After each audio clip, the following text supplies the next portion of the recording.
రాష్ట్ర ప్రభుత్వం ప్రవేశపెట్టిన స్వచ్ఛత హీ సేవా కార్యక్రమాన్ని పార్వతీపురం మన్యం జిల్లా గుమ్మలక్ష్మీపురంలో ఎమ్మెల్యే జగదీశ్వరి ప్రారంభించారు. ఈ కార్యక్రమం సెప్టెంబర్ 17వ తేదీ నుండి అక్టోబర్ 2వ తేదీ వరకు కొనసాగుతుంది. ఈ స్వచ్ఛత హీ సేవా కార్యక్రమాన్ని స్థానిక సచివాలయం ఆవరణలో ప్రారంభించారు. ముందుగా స్వచ్ఛత హీ సేవా కార్యక్రమాలపై ప్రజలకు అవగాహన కల్పించేందుకు భారీగా ర్యాలీని చేపట్టారు. బ్యానర్లు, ప్లకార్డులతో అపరిశుద్ధ్యం వల్ల కలిగే నష్టాన్ని, కలుషిత మంచినీటి వలన కలిగే అనర్థాలపై అవగాహన కల్పిస్తూ చెత్త వేయకు, పాపం చెయ్యకు, కలుషిత నీరు తాగకు, రోగాలు దరిచేరనీయకు అంటూ నినాదాలు చేశారు.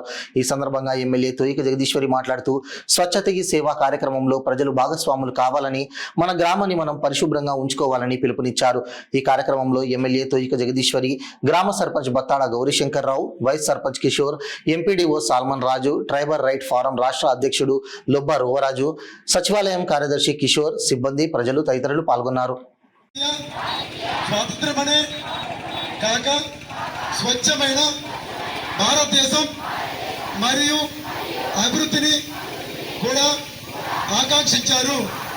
దీన్ని స్ఫూర్తిగా తీసుకొని స్వచ్ఛ ఆంధ్రప్రదేశ్ను సాధించి తద్వారా స్వచ్ఛ భారత్ను సాధించే లక్ష్యంతో స్వచ్ఛాంధ్ర భారత్ కార్యక్రమంలో భాగంగా స్వచ్ఛాంధ్రప్రదేశ్ను ఏర్పాటు చేసుకోవడానికి భాగంగా మన ప్రభుత్వం, కేంద్ర ప్రభుత్వం, రాష్ట్ర ప్రభుత్వాలు కలిపి 1వ తారీఖు దాకా అంటే 15వ తారీఖు దాకా ఈ కార్యక్రమాలు అనేది నిర్వహించాలని మాకు దిశానిర్దేశం చేశారు. కనుక దాంట్లో భాగంగానే ఈరోజు ఇక్కడ కూడా ఆకాంక్షించారు.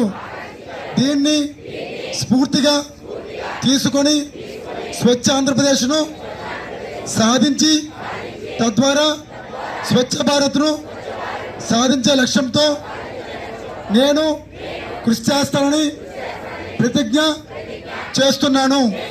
నేను పరిశుభ్రంగా ఉండడంతో పాటు పరిసరాల పరిశుభ్రత కోసం కొంత సమయం కేటాయిస్తానని శపథం చేస్తున్నాను.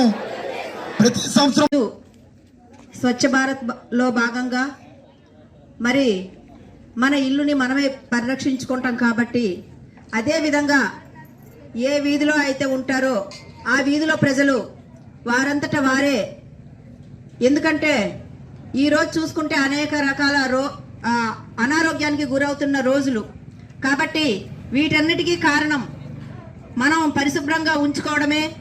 మనం ఆరోగ్యంగా ఉంటామని ఈరోజు కేంద్ర ప్రభుత్వం వారు అలాగే రాష్ట్ర ప్రభుత్వం వారు స్వచ్ఛ భారత్ కోసం ఈరోజు ఈ కార్యక్రమాన్ని ప్రవేశపెట్టడం జరిగింది.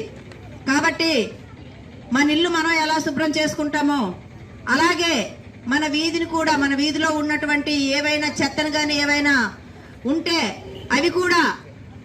అవి మనం బాధ్యతగా స్వీకరించి మనమే పరిశుభ్రంగా చేసుకోవాలని ప్రజలకందరికీ నేను ఒకటే కోరుకుంటున్నాను. ఎందుకంటే ఈరోజు ఆరోగ్యంగా ఉంటేనే మరి చెత్త వేయకు, కలుషిత నీరు తాగొద్దు, కలుషిత నీరు తాగొద్దు, కలుషిత నీరు తాగొద్దు.